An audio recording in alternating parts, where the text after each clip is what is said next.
class is now in session. I'm Professor Hockey, and today we're discussing Game 20 of the regular season between the San Jose Sharks and the Montreal Canadiens, in which the Sharks have lost 3-2 in the shootout. And the primary goal heading into today's game after the awful 7-1 loss to the Seattle Kraken was to play a general better 60 minutes, but also have a better start to this one. And I would say the Sharks accomplished both of those goals. For the first time in the 20 games that the Sharks have played this year, they have actually managed to outshoot an opponent. It's pretty crazy that even in the 3 victories that the Sharks have had this season, they haven't actually achieved that goal. But here tonight in a loss, they finally managed to reach that level, which was quite nice to see. And when it came to the start of this game, it was definitely better than like the 2 breakaways that they gave up to Seattle in the first 90 seconds. The Sharks would get the first few shots on net, but it would quickly turn in favor of the Montreal Canadiens. And while the Sharks weren't giving up a ton of great opportunities, it was clearly a lot of zone time for Montreal, something that the Sharks wanted to avoid. And it seemed as though that was just going to be the case throughout the entirety of the first period until late in it, the Canadiens would get called for a penalty. Now, usually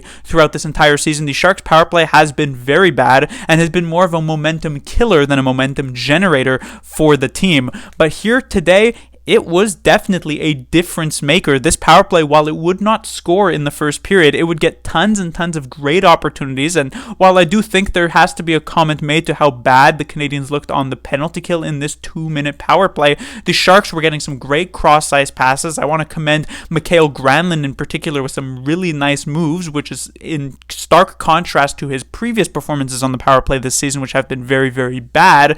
And it was just a complete momentum shift, not only in the period, but in the game, as we then moved forward to the last couple of minutes of the first period, but also into the second period as well, as the Sharks would open that up with the first goal of the game coming from Mike Hoffman, his 5th of the season, to make him the leading goal scorer for the San Jose Sharks. And then it would quickly be followed by a William Eklund power play goal, so the power play actually ends up paying off with their success that they had in this game to make it 2-0 San Jose, putting them in a decent spot to be able to finish this one off. But unfortunately, the Canadiens would manage to get a pretty late second period goal, which is always a tough one to give up. You know, that feeling in the locker room could have been a 2-0 nice fun times, but instead is now oh wait, we only have a single goal lead going into the third period and we've already lost a bunch of games this season.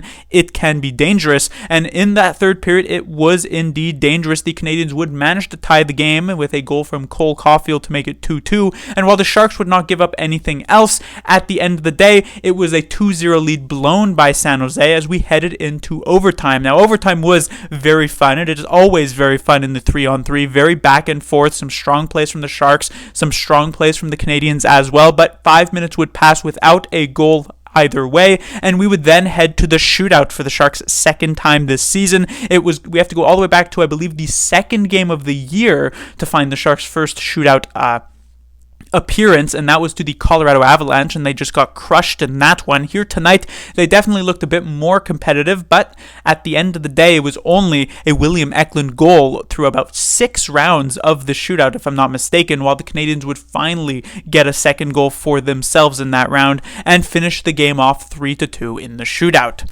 Moving on to the lines, we had a change-up on the first line, and one that was both surprising but also unsurprising. When I've talked about and praised the top line of the previous few games, Eklund, Hurdle, and Zetterlund, I talked about how if this first line were to ever run into any issues, the likely player who would get demoted off the line would probably be Fabian Zetterlund, and that's exactly what happens here today. Eklund and Hurdle are joined instead by Filip Zadina. However, this does not end up being a long-term solution for this game, not necessarily because Zadina was bad, though in the few shifts he did take, he didn't really do anything, but because he actually ends up getting injured here tonight. I do not really know the play that he got injured, whether it's long-term, short-term, or what, but he did not return for the rest of the game. And so who ends up joining him on that first line is Mike Hoffman, bumping up from the third to the first. And that really seemed to ignite this top line that was pretty ineffective in the first, but really, really good in the second, and still pretty solid in the third. Hurdle in particular, I thought, had a really strong game, looked all over the ice when it came to in the offensive zone, was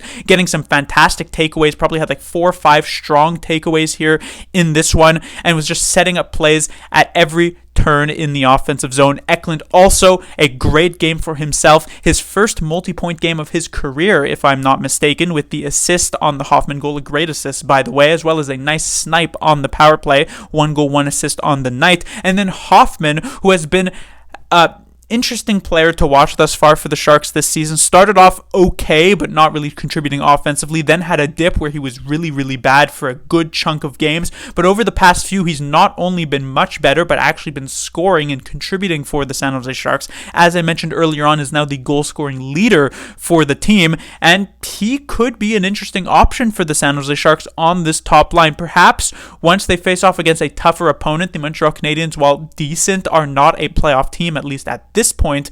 Going into the next game tomorrow, which will be against the Vancouver Canucks, will be a much higher test, especially with the offense that the Canucks do have on their team. It'll be interesting to see if Hoffman can actually maintain and do a good job in that first line spot. For at the moment, he certainly did enough to earn another opportunity there, and we'll see how it ends up paying off going forward.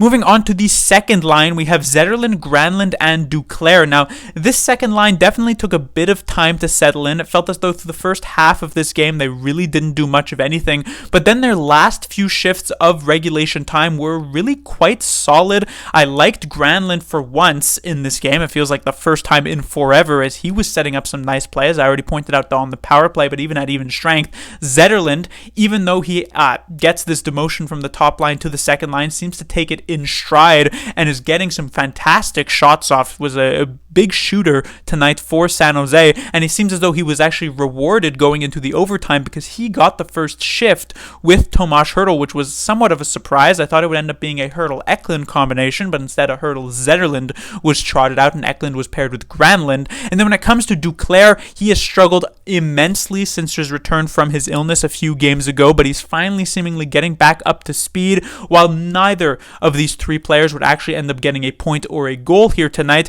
they perhaps could have had one from this line, and so that's pretty good for a second line that has otherwise been kind of shaky throughout the last few games. When it comes to the third line, with Hoffman joining the top line once Zadina was out, Sturm and Cunnin found themselves with defensemen, though playing at forward, Jacob McDonald. And I was relatively impressed with both Sturm and Cunnin. This line generated a lot of chances off the rush. I think like 3, perhaps even 4 opportunities straight off the rush. One in the first period early on from Luke Cunnin that was almost batted in. Then we had another one from Luke Cunnin as well. Another one from Sturm. Just generally was off the rush type of play. But in terms of actually generating offensive zone time, they didn't really manage to do exactly that. And it felt as though because Jacob McDonald was just kind of the odd man out on this line, while both Sturm and Cunnin seemed to be rolling at least somewhat, McDonald just didn't really have it in him. And while I have commended McDonald for his forward play in the past, it's usually in a fourth line role, and jumping up to the third line role, while many may not seem as that, might not think of that as much of a massive difference in terms of actual play, it kind of is, and McDonald doesn't really fit into that third line position. So I don't know if this is the fact that they've now run with this for a few games. Seems as though David Quinn is fine with this proposition, but it just feels as though they need a better forward for this third line, especially with Zadina injured, and we'll see what they end up doing. When it comes to the fourth line, the only other 2 players remaining, since I already discussed McDonald, are Smith and Carpenter. These guys had maybe one good shift in the early parts of this game. They then pretty much got benched for the entirety of the third period. I don't even know if they had a single shift, perhaps one, but the Sharks were very clearly just rolling 3 lines through the latter parts of the third when it was a 2-1 lead and then a 2-2 tie game, and so they didn't really get to contribute much. On the defensive side of things, we start off with the Ferraro and Emberson pairing, which was quite good. Emberson in particular stuck out in a very positive light for the San Jose Sharks, making some solid defensive plays, not really jumping into the play all that much, but that maybe is due to the fact that Ferraro, on the other hand, was indeed trying to be quite aggressive offensively. It didn't really work out in Ferraro's favor. It seems as though his brain is moving a lot faster than than his hands, so a lot of the times he ends up like taking a penalty or bobbling the puck or just fanning on a shot, things of this nature. It's quite clear that the offense is not really first nature, doesn't come so instantly to him like it does to an Erik Karlsson, for instance, but it was nice to see him trying in these particular areas. When it comes to the second pairing, we had the return of Matt Benning. Jan Rutta is injured, and he seems to be apparently week to week, so he's going to be out for an extended period of time. Luckily for the Sharks, Benning does come back in to fill in this role, and he does a pretty admirable job. A solid return game here for Matt Benning, but really the story on the defense for tonight is definitely the arrival of Calen Addison. Ever since being acquired from the Minnesota Wild in a trade a couple of weeks ago, he hasn't really had a game where he's actually shined all that brightly. A couple of moments here or there, but generally not doing much. Here tonight, though, it was a fantastic game for Addison. He was making some solid plays, and defensively, I thought he really stood out in a positive light, but also on the offensive side of things, a couple of nice things here or there, some strong power play opportunity, but I liked him in particular in the overtime with the much more open ice, the 3-on-3 shifts. It felt as though he had a lot more room to work with, and he was able to abuse that to make some really, really nice plays. And while the Sharks would, of course, not end up scoring a goal in the overtime, it was nice to see that offensive potential in him for pretty much the first time here with the San Jose Sharks. So a great game from Calen Addison for sure. Picks up an assist in this one as well. When it comes to the final pairing of the game, we have Burrows and Okhotiuk, and these two players struggled immensely. Okhotiuk really, over these past few games, has just been downright bad for the San Jose Sharks. And while I don't think Marc-Edouard Vlasic, who has been a healthy scratch for the past few games, is the type of player who should step in, perhaps Nikolai Konechov, who we did see in the previous one against Seattle, could end up filling in, because Okhotiuk is just giving away pucks as though they are Halloween candy on the 31st of October. It's just an absolute disaster constantly in the defensive zone, where every single time he touches the puck and has the opportunity to clear, you kind of have to bite your nails and hold your breath that he's not just going to straight up give it to the opposing team to get themselves a great chance on net. That's actually exactly what happens.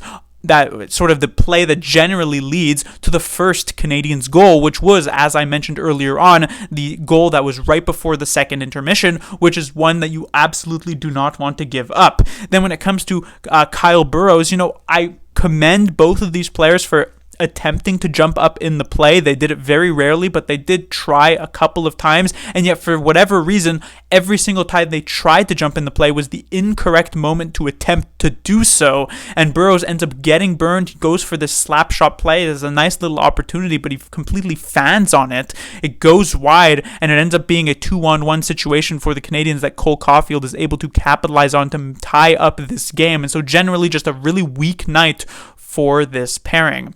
And then we get to the goaltender for the Sharks, Mackenzie Blackwood, and he had a very strong game, I would say. The Kovacevic one was a fantastic shot. So was the Cole Caulfield one on a 2-on-1. So both of these technically savable. This is not like some crazy play that he has absolutely zero chance on, but were definitely difficult ones to make. And then when it comes to the shootout, it seemed as though the Montreal Canadiens had a bit of a read on him, so to speak, as most of their shooters tried to go for some crazy like backhand forehand type of move to really get him moving laterally, and he ended up letting in a couple of goals of that type, making a couple of saves of that type. The Sharks unable to really bail him out in the shootout at any point besides William Eklund getting a goal, and so they end up losing and only getting the singular point, but still a pretty solid game for him. But that will do it for this review. The Sharks will be back in action tomorrow. They will take on the Vancouver Canucks for the third time this season already in just the first quarter of the year for the San Jose Sharks. The first time they lost by a massive score of 10-1. The second time they lost by a much more respectable 3-1. And we'll see if the Game 3 holds a win for San Jose or if it will just continue to be a loss streak against this Canucks team. Class dismissed.